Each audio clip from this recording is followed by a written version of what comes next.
Hello and welcome to Lost in Africa. I was just in a small house for children.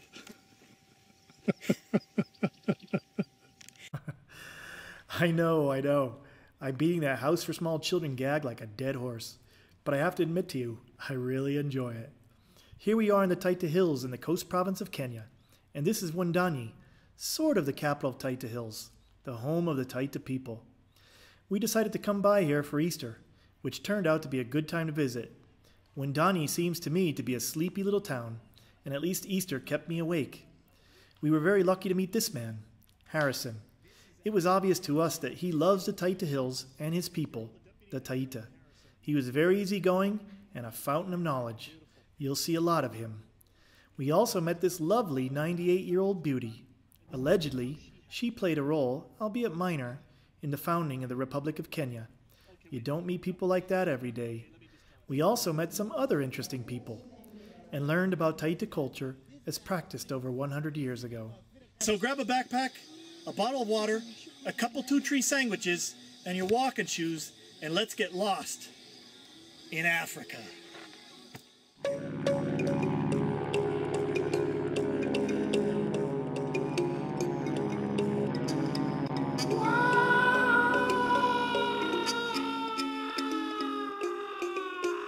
Ouch.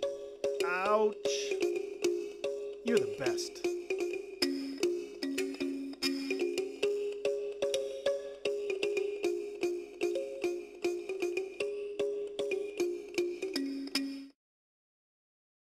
In the old days, when somebody died, he was buried, his head would face west. The rest of the body or the legs would face east. The belief is that when one dies, he doesn't perish altogether. It's like the sun setting to the west and he would rise to the east. So his spirit would still be living. And if there's any calamity, illness in the family or something like that, they would pray, they would go to the medicine man, they would tell, well, this is happening because you have forgotten that you had either a father or uncle or husband who is lying under the ground. His skull should be removed and sent to a clan's cave, the family cave, and taken there. So normally they would dig where the head is and remove the skull and take it to the clan's family skull cave. That's what used to happen. And does your clan have a cave where you keep skulls? Yes, my clan has a cave where they keep. They used to keep the skulls, and even the skulls are there even now today. There's one which is about half a kilometer from the guest house at a cave called Wundanyi. When was the last time that this was done? That a skull was put into the cave? To the best of my knowledge, when I remember, my father told me it was around about 1900. And why don't you bury them? Why are they just sitting there? No, we cannot bury them because they are kept here as a sign, as heroes. If you are buried, you'll become a cell. So it's a symbol.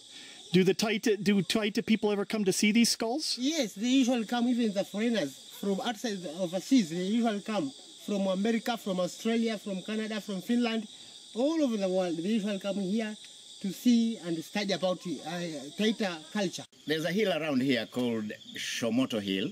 That hill has got some historical things, more or less. People who stole other people's property or practiced witchcraft or have been condemned to death up on the hill. I mean, there's a cliff or up on top of the rock, which one can be thrown in and disappear in the rock.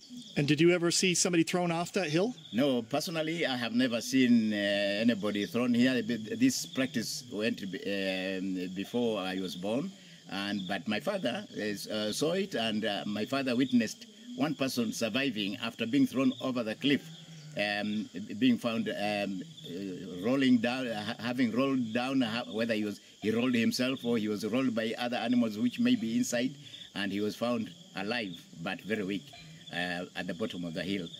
And by that time, when they found him still alive, they looked after him and they said that his spirits or his gods had saved him. So they told him to repent from whatever he had done before and let him live. Now, you said when people stole, before they threw them off the cliff, they crushed their hand. Is that correct? Oh, yes. When they stole somebody's property and they were condemned that they have actually done so, they get their fingers pounded against two stones, and so that when they were thrown down the cliff, they would not be able to cling to any tree or something like that within the rocks. So fingers were pounded first, and then they were thrown down. I thought it would be interesting for you to see a reenactment of that. So Hosea is going to throw me off. Go ahead, Hosea.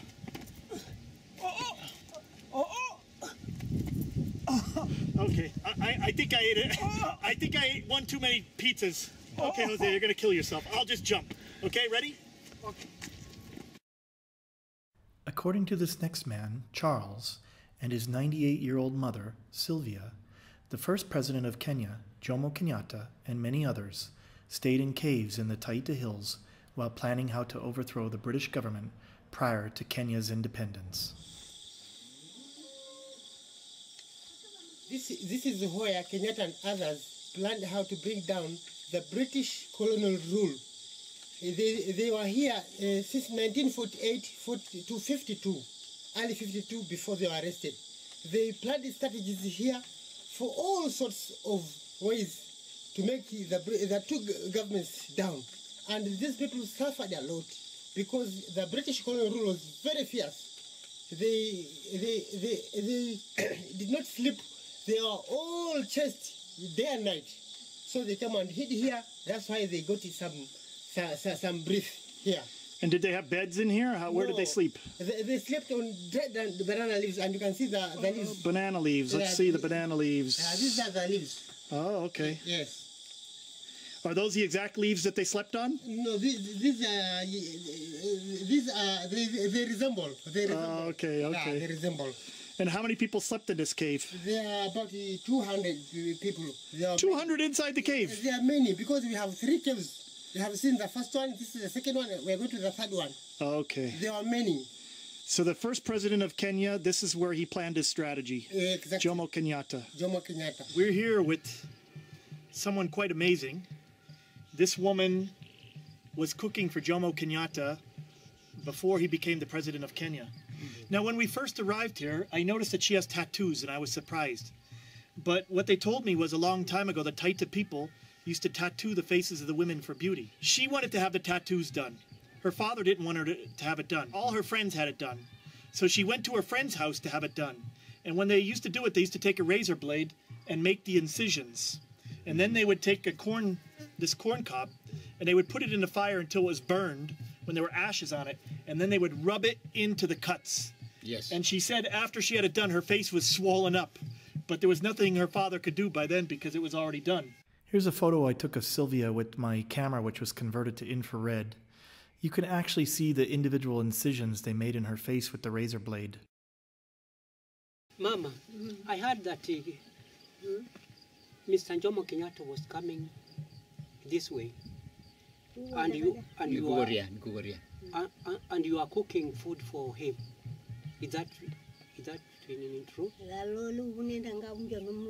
How did you came to know Mr. Kenyatta?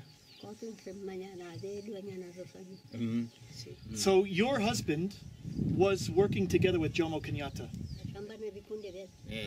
Where was Jomo Kenyatta staying at that time?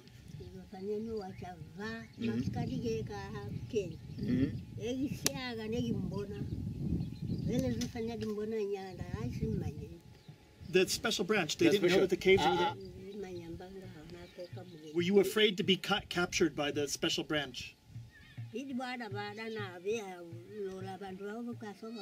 Your son says that you were born a long time ago. You're almost 100 years old. Why do you think you've lived so long?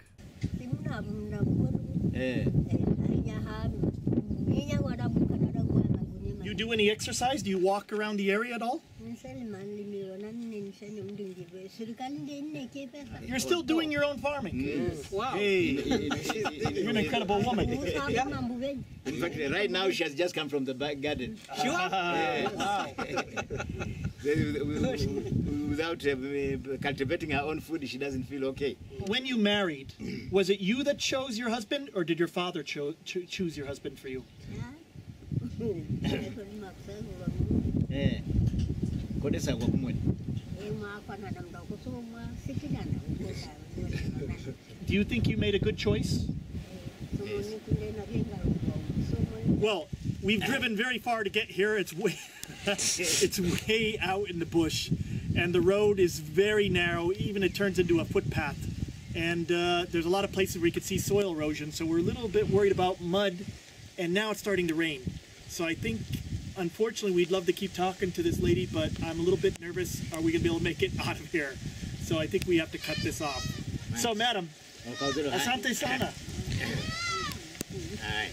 Mama asante sana. Do you remember when Kenya became independent? Where were you that day? Did you listen to the ceremony on the radio? Mm-hmm.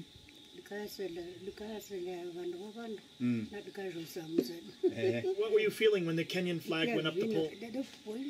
Beautiful.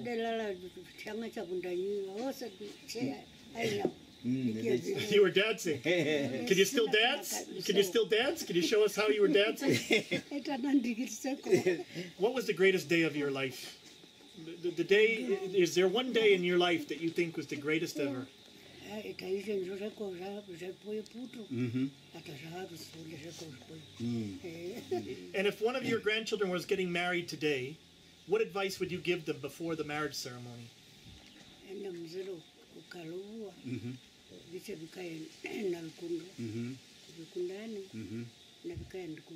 Mm-hmm.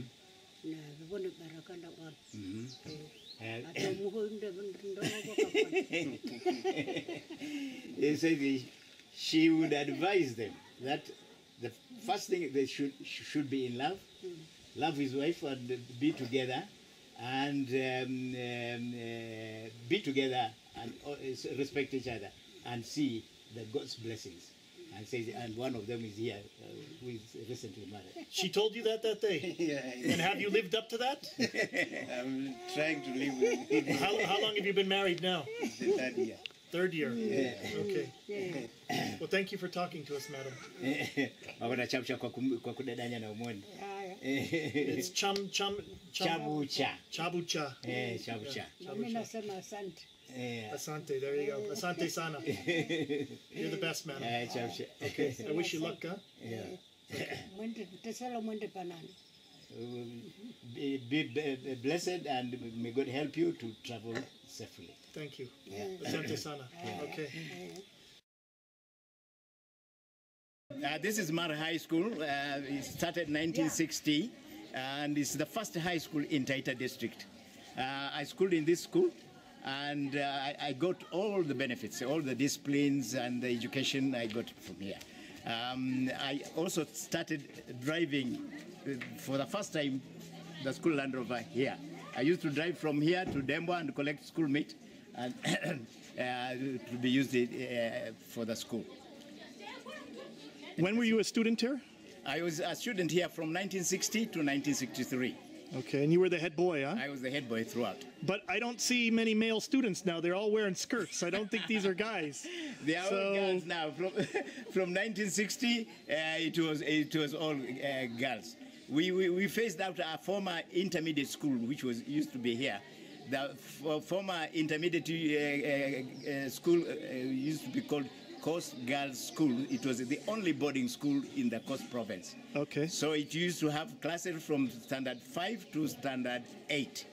Now, when we came in as Form 1 in 1960, the standard 5 didn't come, and we phased out. We came as Form 1, and then we remained Form 1, 6, 7, and 8. Okay. Yeah. How many boys were you in the school at that time? We were 11 boys and we remained 11 boys until we completed. And how many girls were in the school? Initially we had 14 girls in our class, but there were other girls, as I said, in the former CGS. So we had 120 girls and 11 boys. Wow, that must have been great for you guys, huh? Indeed.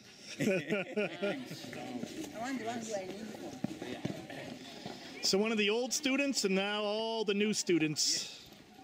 No boys anymore, all girls. Your former, and I'm 71 years old now. This is the deputy headmistress right here. Yeah, Mrs. White. And here's some of the students. Where are some of these students from?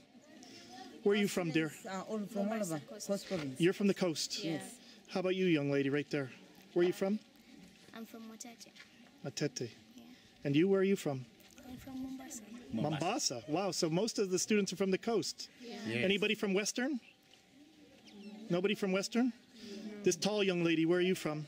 Mombasa. Mombasa. Beautiful. And in the white shirt, where are you from? You. Wundanyi. Wundanyi. Ah, beautiful local girl. Fantastic. Great. Okay, this is a classroom. Yeah. And here's a student studying hard. Look at that. For Easter, she's working hard. What's your name?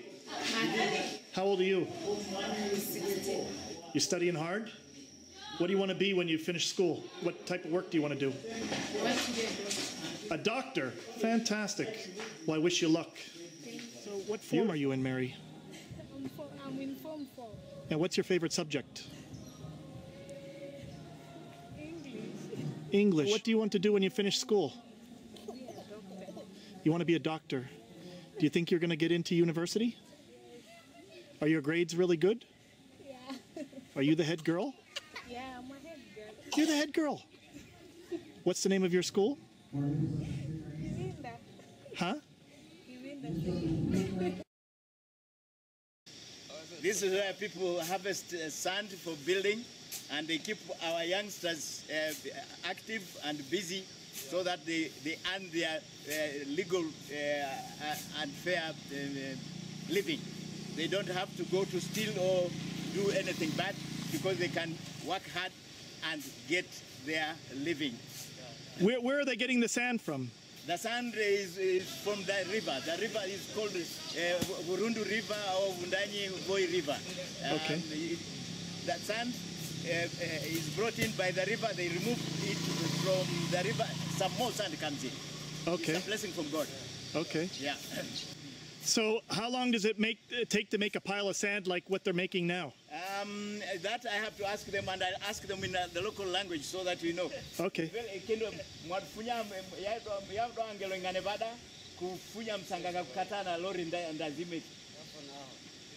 Half an hour. It takes about half an hour. Oh, okay. Yeah, to dig out or to harvest sand for a lorry.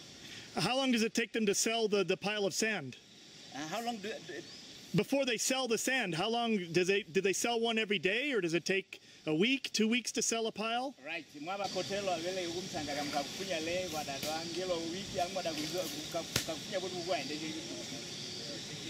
Yeah. It depends on the order for the builders. At times, as they take it, it goes. At times, they might have to wait for a day or two. So they wait to get an order before they do it. They don't just do it, they wait for an order? At times they get an order and then they take it out. And at times they keep it ready for whoever is in need to come and collect.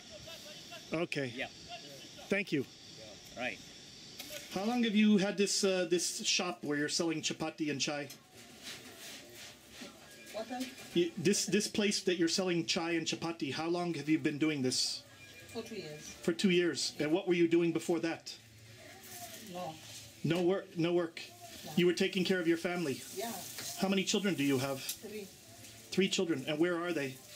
One at Kifuli Secondary School. Yes. The other 2? The other at Mogogo Secondary. Okay. And the third one is young. He's a boy, 7 years. Oh, okay. Fantastic. And are you from Mgange? Yeah. This town is called Mgange, isn't it? Yeah, Mgangenyika. You were born here? No, Where were you born? from Bololo. Your husband is from here? Yeah. Oh, okay. And did you go to school here, or did you go to school where you're from? I go to school up to standard 8 only. Up to standard 8? 8. Why didn't you go to secondary school? My family can't afford. Ah, sorry to hear that. But how is business here? Is business good? Not bad, not good. Well, you make very good chapatis. If you were in Nairobi, I'd be coming to see you all the time. So this is a dopa sheep. I'm just practicing. I began the project way back, but with the local ones. Then I decided to bring this breed of dopa, so I'm just starting. Actually, the dopa is specially bred for meat. And I see you have some cows also. Yeah, I have cows, dairy cows. Dairy cows. I've got 2 Asher, 1 Frisian, and 1 Gans. And I see you have some rabbits here too. What do you do with the rabbits? The rabbits, this is an upcoming project in Kenya. It's picking up now. It has already picked up very well up country. But what do they use them for? For meat actually, white meat. For people suffering from diabetes, pressure, people who need white meat. And you're a teacher? I'm a teacher, yes. Okay, what do you teach? I teach in a primary school, and in Kenya, in a primary school, you are not specialized. You teach all the subjects. Okay, what class do you teach? I teach from class 1 to class 8, but specifically now I concentrate in 4, 5, 6. Okay, Yeah. beautiful. How long have you been teaching for? I now have almost 30 years. 30 years? Yeah. And when do you retire? Yes. In fact, I've already opted for retirement.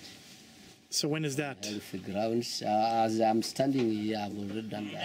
Oh, okay. I'm just waiting to be told, okay, hand over and go. So now you're just raising the I animals. just want to concentrate on this activity. Okay, beautiful. And I've already tried to work closely with the Ministry of Agriculture. Okay. I've already, through crossbreeding, I've already changed the breeds that I started with. I can say now I'm in the intermediary stage.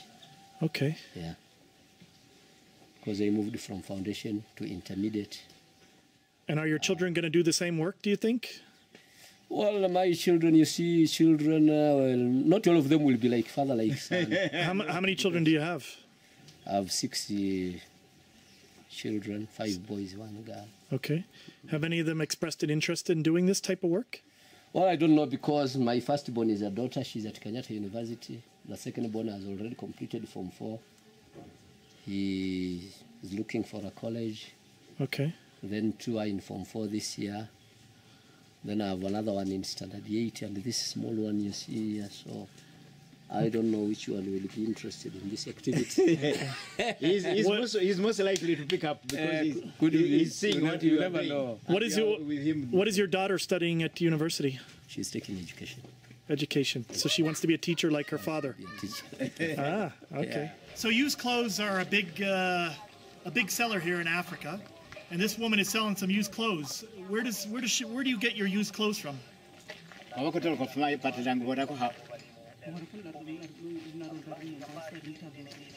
From Mombasa and some from Taita. From Mombasa and some from Taita. Yeah. And how long have you been selling used clothes for?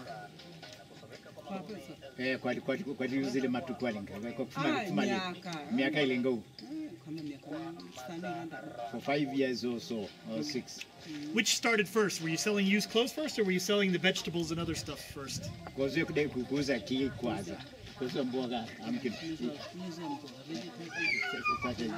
She started off by selling vegetables first. Are these vegetables, do you grow them on your farm, or do you buy them off of other people?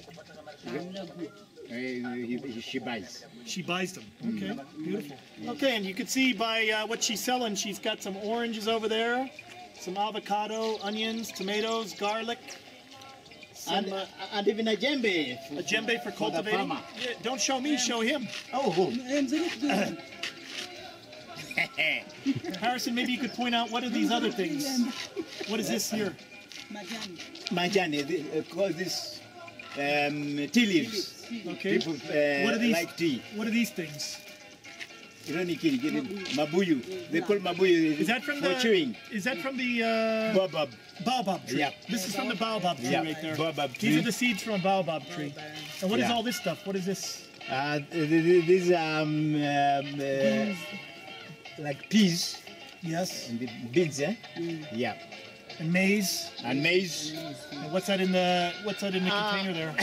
that's something edible, which helps children, people, grown-ups and children from school take one and they eat for lunch or something like that. Beautiful. And oranges too, citrus fruits, bananas, sugar cane. You chew. People have got very strong teeth here. Thank you. Me, I'd like to take this one. You want to take that Yes, one? yeah, I'll refund you. That's 400. Yeah, please. Promote to Mukepo. They owe me 100. Money's going back and forth, back and forth. Beautiful. Thank you. Okay, Right. here's a customer. What is she buying?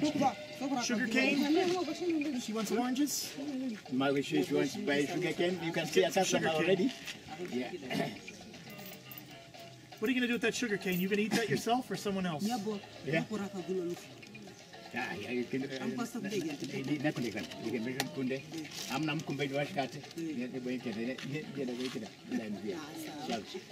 I'm thinking about quitting my job and taking over this shop. Maybe I could buy it from this lady. And I could have a business here. Right, welcome. It's a pretty good business, huh? Beautiful. Rest in the shed. All right. Let's move on. Madam? Good. Asante sana. Thank you. You can see I'm going to farm. What was your first job? My first job was to collect milk from one house to a clerk in Wundanyi when I was paid 1 shilling, 1 bob per month. That was in 1950. 1950. 1950, when I was still in school. I mean, I was working as I went to school. So how old were you in 1950 then? In 1950, I was about 10 years. So what, you went and you got the milk off of somebody who had cows and then you took it to somebody Yes. else and sold it? I took it from somebody who had a cow up from a place called Msangagenyi, more or less up here, and I took it to Wundanyi. And since I did not know how to count, and I had to get a long string, which when I collected once, I made one knot to make one day, and I made those knots until they were 30. To make sure that I have collected milk for 30 days. And then I was given 1 bob, and that 1 bob, in fact, I handed over to my father, and my father was able to buy some sugar and tea for the family. I didn't even use it myself, but I was very happy that I have worked and I have been able to cater for the family. And 1 shilling, I guess, was a lot in that day, huh? Yeah, I could buy sugar and tea leaves. This is my picture when I was an immigration officer in 1965. That is when I was approximately 24 years. So I used to work in Nairobi Airport, checking in and checking out all immigrants and emigrants. We spent Easter Sunday at the Anglican Church in Wundanyi. I have to be honest with you, I can't stand going to church. But this wasn't so bad. They had a lineup of entertainment like in Vegas, and the baptisms were interesting to say the least. Even when I'm not personally interested in something, I appreciate people with passion, and these people had it in plenty. So let's take a look.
Brian Mulwa, ninakubatiza katika jina la Mungu Baba na Mwana na Roho Mtakatifu. Nakubatiza katika jina la Mungu Baba na Mwana na Roho Mtakatifu. Ninakubatiza katika jina la Mungu Baba na Mwana na Roho Mtakatifu. Max Change Peter, ninakubatiza katika jina la Mungu Baba na Mwana na Roho Mtakatifu. Amen. So we saw the baptism at the church today, and every family that has a child baptized today is having a little celebration. People come over, friends and relatives, and they have some tea and some food. I don't know which one was baptized. Who was the one that was baptized? This one was baptized. Oh, yeah, I saw him. You're the mother? Yes. Beautiful. Who else was baptized? This one. That one? This one. And that one? When we were at the baptism party, I went outside to see what was happening, and the women and girls started singing and dancing traditionally. I didn't expect it, and I found it to be very emotional and powerful.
Beautiful. Here, we can watch it. Wait.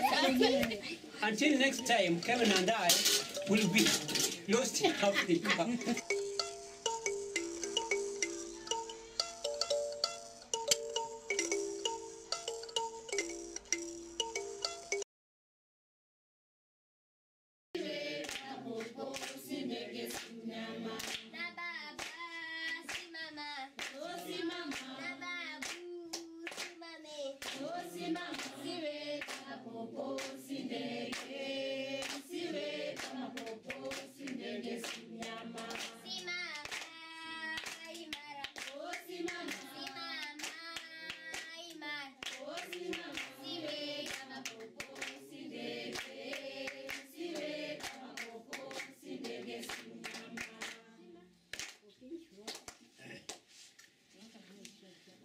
Later look.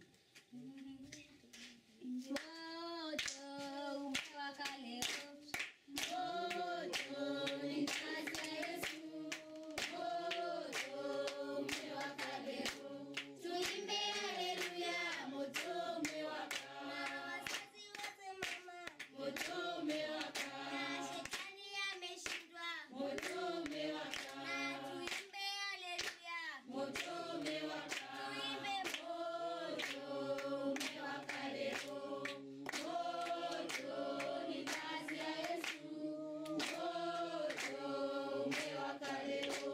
Tuimbe haleluya. Moto umewaka. Shetani ameshindwa. Moto umewaka. Shetani atoroka. Moto umewaka. Tuimbe moto umewaka leo. Moto ni kazi ya Yesu. Moto umewaka leo. Tuimbe haleluya. Moto umewaka. Tuimbe haleluya. Moto umewaka. Na shetani ameshindwa. Moto umewaka. Tuimbe moto umewaka leo. Moto ni kazi ya Yesu. Moto umewaka leo. Tuimbe haleluya. Moto umewaka. Ebeneza, Ebeneza, Ebeneza watamandaiwa. I love you so much, Ebeneza. Ebeneza watamandaiwa. Ebeneza, Ebeneza, Ebeneza watamandaiwa. I love you so much, Ebeneza. Ebeneza watamandaiwa. Loving Jesus, loving Jesus, loving Jesus watamandaiwa. I love you so much, loving Jesus, loving Jesus watamandaiwa. Ebeneza, Ebeneza, Ebeneza watamandaiwa. I love you so much, Ebeneza, Ebeneza watamandaiwa. Boshe, boshe, boshe, boshe, bam, bam, bam. Boshe, boshe, boshe, boshe, bam, bam, bam. Tembea kote kote, nikatafuta kote kote, nikazunguka kote kote, hakuna na hata kuweko. Hakuna Mungu kama wewe, hakuna Mungu kama wewe, hakuna Mungu kama wewe, hakuna na hata kuweko. Hakuna Mungu kama wewe, hakuna Mungu kama wewe, hakuna Mungu kama wewe, hakuna na hata kuweko. Tembea kote kote, nikatafuta kote kote, nikazunguka kote kote, hakuna na hata kuweko. Nilitembea kote kote, nikazunguka kote kote, nikatafuta kote kote, hakuna na hata kuweko. Hakuna Mungu kama wewe, hakuna Mungu kama wewe, hakuna Mungu kama wewe, hakuna na hata kuweko. Moto umewaka leo. Moto ni kazi ya Yesu. Moto umewaka leo. Tuimbe haleluya. Moto umewaka. Wazazi wote mama. Moto umewaka. Na shetani ameshindwa. Moto umewaka. Na tuimbe haleluya. Moto